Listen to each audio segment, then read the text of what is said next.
have to put a human face to it. You can feed people and children statistics until they're blue in the face. They're numbers, they're things on paper. You know, I've had lots and hundreds of children say to me, you know, I heard all the information. I read all the warnings and I saw the statistics, but I just didn't get it until you came in and talked to me. Dawn Marsal is 25 years old. She's also HIV positive. She has AIDS. I knew I had a choice. I could be miserable or I could try to be as positive as possible. I would rather live 2 years or whatever time I have positive than live to be 80 and be miserable. Is that true? I mean, if you could make a bargain and you had the choice, Dawn, you have to stop doing all this school stuff and not talk about HIV, and you can live to be 80. No. Or you can keep on doing this school stuff, but you only live 2, 3, 4 more years. No, now you make me cry. I never thought of it in that way before, but no, I think I would choose to live the 4 years and make the difference because, I mean, how can you say this? You get so much out of giving. What would you do if you knew that you were going to die, that you only had 2, 3, 5 years to live? It's not a frivolous question. Any one of us could die tomorrow. But suppose you knew that death was approaching. How would you choose to spend your last years and days? The story you're about to see isn't pretty, but it is important, and retelling it may save some of our children. I'm John Merrow, and this is Learning Matters. The production and broadcast of Learning Matters have been made possible by the Lilly Endowment, Incorporated of Indianapolis, Indiana. Susan tomorrow, his group? Yeah, where do you want to go for dinner? I don't know. We've been to all the restaurants around there. What do you feel like? Dawn Marsal lives in San Francisco with her husband, Henry, and his son, her stepson, Christopher, who's 9 years old.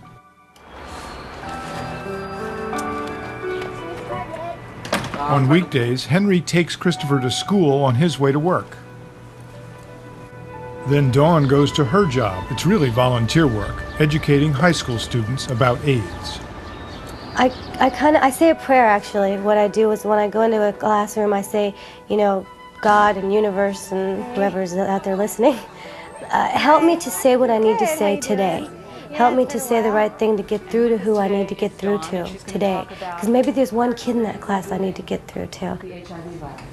I'm 25 years old and I have AIDS. When I was a teenager, the one thing that I really wanted to do was to find some wonderful guy and fall madly in love and have this great romantic relationship, right?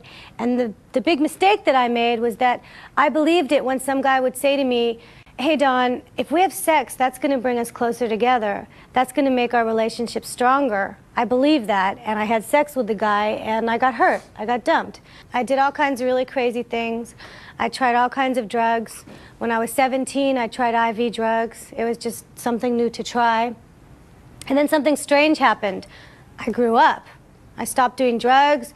I finished high school. I went to college for a little while. I got a really good job in an office. I met this wonderful guy, and we fell in love. Dawn goes on to tell the students that she and Henry were married and that after several years, she became pregnant with Lindsay. I have baby pictures. I'm just going to pass them around. You can't get AIDS from touching these, I'm sure you know that, but... And I passed around her picture in the middle of the story as I'm telling what happened, and they don't know. And they see this cute, healthy, chubby-looking baby, and they think that she's still here. Lindsay had health problems from the very beginning. She was in and out of hospitals. Then one day, Lindsay's doctor asked Dawn if she or her husband were drug users. They weren't, but Dawn had been as a teenager. Frightened, she went to be tested for AIDS. Every night I'd go to bed and I would pray, and I'd pray to God, and I'd pray to Jesus, and I'd pray to the Buddha, and everybody good, didn't talk to the evil guy, but talk to everybody good, you know, and I'd say, hey God, if I have to have this disease, fine, I can accept that. If I have to die of this disease, that's fine too. But please, God, please not my baby, not my daughter, she's my whole life, she's everything I live for. Don't make her have to pay for my mistakes. When Lindsay was 18 months old, she died. That was 2 years ago, so Mother's Day wasn't exactly fun for me. What I say to people, what I'll say to you, is that whether it's sex or drugs, the few minutes of pleasure that you get from those things are just not worth all the years of pain that you can also get from those things. And that it's really, really important that you love yourselves and you care about yourselves. And it sounds kind of corny, right? But when I was a teenager, I didn't like who I was. I guess I didn't think I was pretty enough or tall enough or skinny enough or whatever enough. And so I did things to hurt myself, and I let other people do things to hurt me. And it doesn't have to be that way. Why do you do this? What do you get from this? When my daughter died, when my baby died, I thought, what the hell am I going to do the rest of my life? She was my entire life. I breathed, I ate her, I slept. I mean, she was in our bed. She was everything to me. I really liked being her mommy. You know, that was my place in life. I was satisfied. And then she died, and it was like, what do I do with myself? And I spent 8 months looking around at all the volunteer organizations. And I had been through a situation with a person dying of AIDS. I didn't want to do that again, so I didn't want to be like a hospice person. And then I found this program. The program Dawn Marsall found is called WEDGE. Sponsored by the Department of Public Health but supported by contributions, WEDGE brings men and women who are HIV positive into local schools for AIDS education. The message is that this disease affects anyone. It's not just a gay man's disease or a white man's disease, or women get it, babies get it, anybody can get it. The message is to be informed, you know, be educated so you don't. This disease is preventable. Nobody has to get this disease. So I talk to them about self-esteem, you know. One of the things I say to the kids is, don't wait for your parents to love you the way that you want to be loved. Don't wait for a boyfriend or a girlfriend to do it. You have to do it, you know. And I always thought they would laugh at me, you know, and think that's too corny. They don't. They want to hear it, you know. They want to hear that. I want them to know about AIDS. I want them to know about self-respect. I want them to... You don't go out and do drugs if you like who you are. You know, you don't go out and drink too much or take risks or drive in fast cars if you're secure and happy with your life. You know, I believe that these are things that teenagers do because they're confused and they don't feel they're good enough. So you're not just doing AIDS education or sex education. Your aim is broader than that. I guess so. I don't want them... See, I wouldn't have AIDS right now if I had respected myself enough to not put a needle in my arm or have unsafe sex. I wouldn't have it. My child would be alive today. I mean, that's pretty heavy, you know? And I don't want that to happen to them. I don't want them to make the same mistakes. Everybody makes mistakes. It's whether you choose the ones that may kill you and your children, you know? So that's the main goal. I don't want it to happen to them. And I know that it's not just about having the information. It's about how you feel about yourself. What is it that they all want to know but are afraid to ask? The biggest one is, do I still have sex? That's the biggest one. And does my husband still want to sleep with me, you know? And I tell them, yes, we still have sex. It's just as good as before, but we use condoms every time, all the time. Because I couldn't live with the fact that if I infected my husband. Do your husband have it? No, he doesn't. He never caught it from me. He was really lucky. And now we have safe sex. Yes, we still have sex, but we have safe sex. What do the AIDS virus do to your body? It destroys your immune system. So AIDS doesn't kill you itself. There's certain little cells in your blood that protect you from illness, okay? And then the AIDS virus comes along and eats up all those good cells. So you don't have any protection anymore, so you can get cancers or pneumonias or just about anything. So you can, like, catch a cold real easily?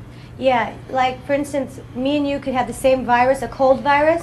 You would have the sniffles for the week. I'd end up in the hospital, you know, because my body can't fight it off.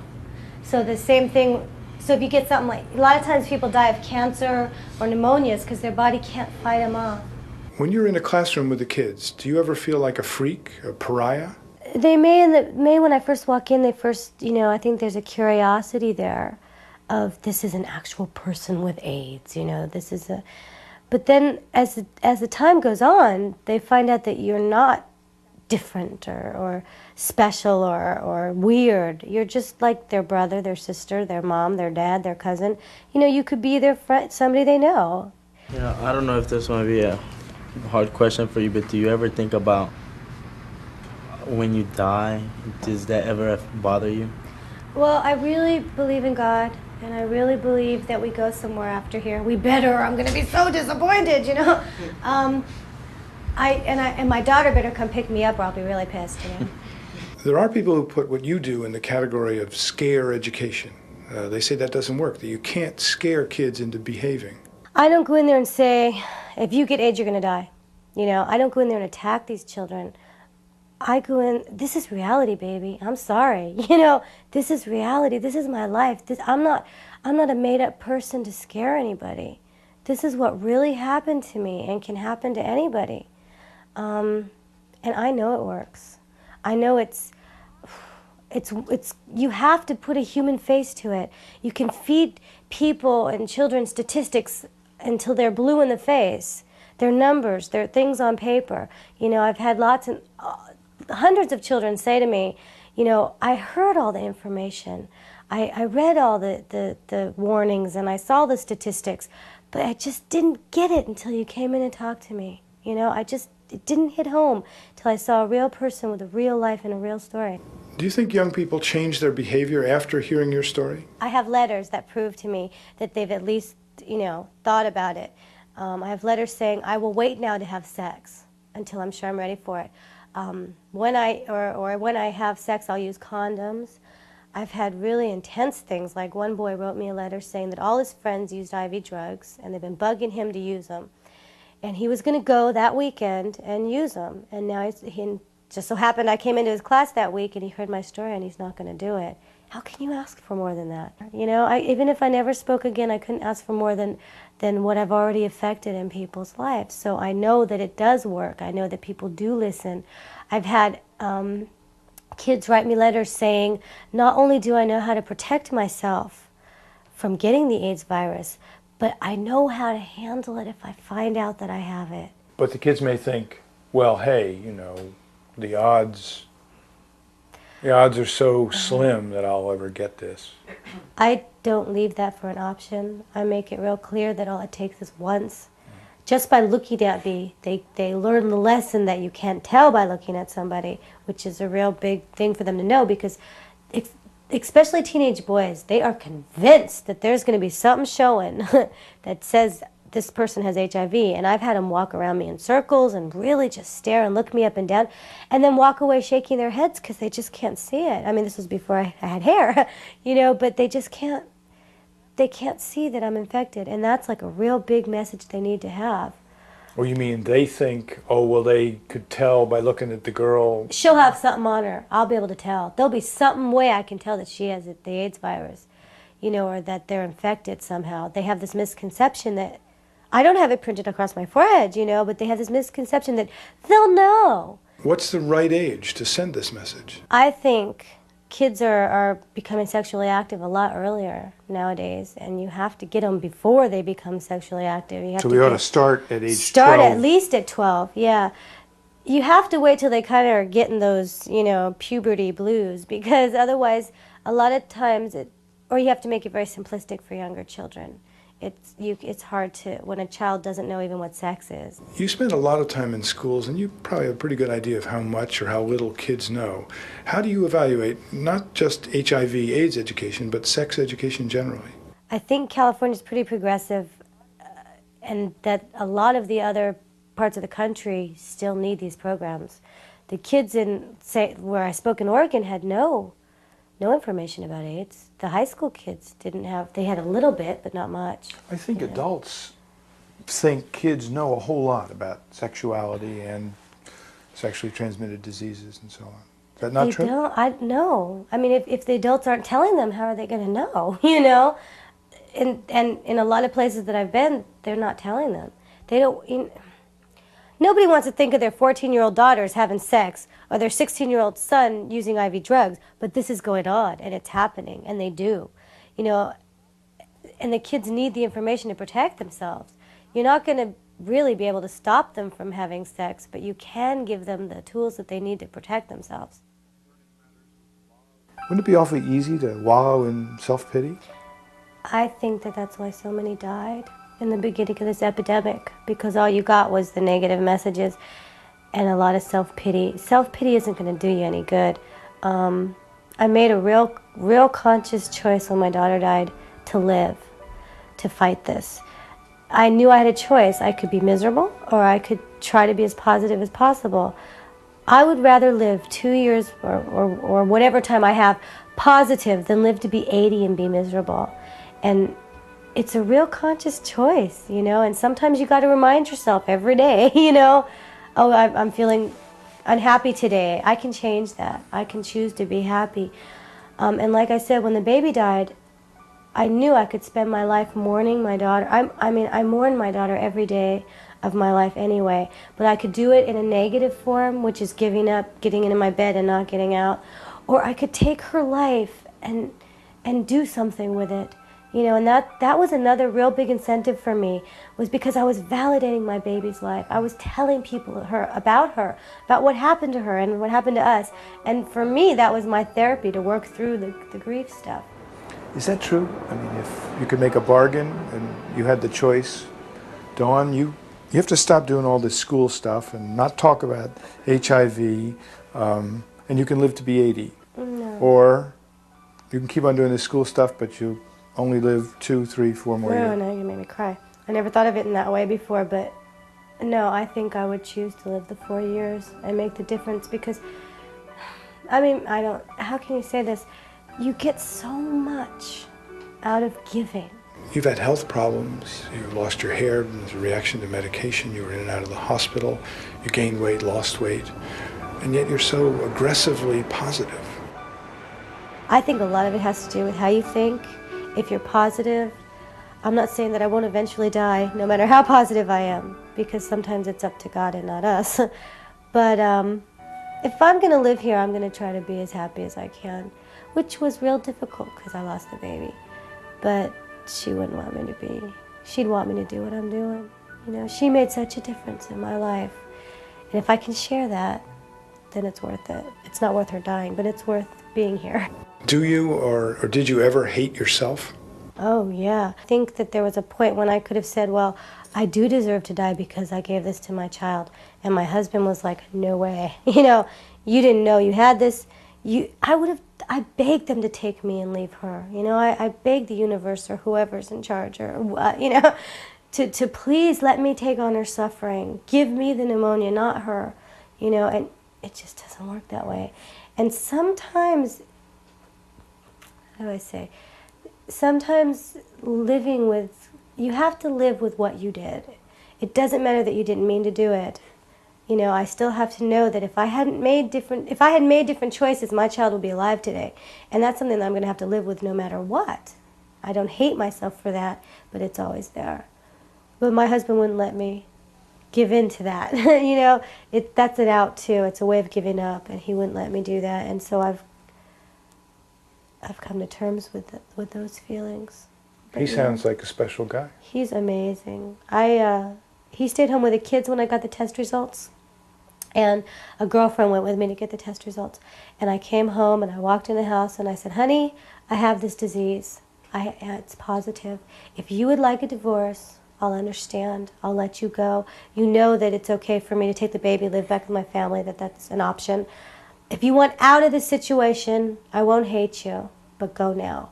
And he looked at me and he goes, Dawn, you know, this disease is no different than cancer or anything else, and I love you. And he's stuck by me and supported me through the whole thing. And I really don't know if I could have been as good to him if the tables were turned and he was the one that infected our child as he's been to me. I don't know if I could have done that. He's never once said it was your fault and you've done that. You know, in fact, he was always the one not letting me feel like that. You know, not putting the guilt on me, helping me to work through the guilt. I don't know if I could have been as good to him. So I feel I'm real lucky that, you know, a lot of people don't want to deal with AIDS and don't want to deal with it and wouldn't have stayed with you. But he has. He's a good guy. Tell me about people's reactions to you. What's worse, pity or hostility? I can deal with hostility. I can deal with anger because it stems from fear. Basically, I've learned that that most of the hostility is from fear, you know, or ignorance. But I don't like the pitying. I don't plan on dying tomorrow, and I don't like being treated like I'm going to, you know. But it's very hard because some people they may think you want that type of sympathy. You know, I don't, because I plan on kicking my feet the whole way, you know. How about yourself? Do you have a sense of how long you have? Well, the doctors would probably tell you that on a scale, you know, from healthy to sick, I'm more down towards the sick because my immune system is so badly destroyed. I don't like that word because I always think there's a possibility to rebuild it. I tell the doctors, kiss my behind. You know, I'm hanging around for a while. I'm not going to buy into your... 2 years ago, they told me, you know, you're probably going to get sick right away because you have very low T cells, and scared me to death, you know, and I decided, well, I'm going to go out and live my life the way I want to. I made big changes. I quit a job I hated, and I found I guess a job, or found something that really fulfills me. You know, I started eating better. I quit smoking. I didn't drink, but I don't drink. And you make real big changes towards living, not towards giving up or dying. Did that answer the question? They would tell me it's not good. Are you afraid of death? I'm not afraid of dying. I'm not afraid of being dead, because I really believe that there's somewhere else. There better be somewhere else. I really think that there is no hell. This is it. There's too much suffering here. People just don't have their priorities right. You know, the fact that as a whole we can allow people to starve is just beyond me. So I believe that there is a better place that we go after this. And if my daughter doesn't come and pick me up, I'm going to be really mad. But I'm afraid of how I'm going to die. I don't like to suffer. Nobody does. AIDS tends to kill you slowly. The diseases that you get are like cancer and pneumonia. Pneumonia doesn't kill you right away. It destroys your lungs first until they can't fight anymore. And that scares me, because that's kind of what happened to my daughter. So I'm more afraid of how I'm going to die than being dead. I think being dead may be okay, you know? It may be a much nicer place. These days, Dawn Marsal is feeling strong and healthy, and she intends to keep on working in the Wedge program to spread her message just as long as her health allows. Dawn Marsal is a courageous young woman whose message bears repeating. There's more to AIDS, HIV education than facts and figures, body parts, and do's and don'ts. Children need what we all need: love, encouragement, and respect, if they're going to grow up respecting themselves. And children who respect themselves eventually become teenagers who are much more likely to avoid self-destructive behavior. Unless there's a medical breakthrough on AIDS, Dawn Marsal won't get a second chance. But she's given one to us and to our children. For Learning Matters, I'm John Merrow. To find out more about this program, visit us at PBS Online at the internet address on your screen. The production and broadcast of Learning Matters have been made possible by the Lilly Endowment, Incorporated of Indianapolis, Indiana.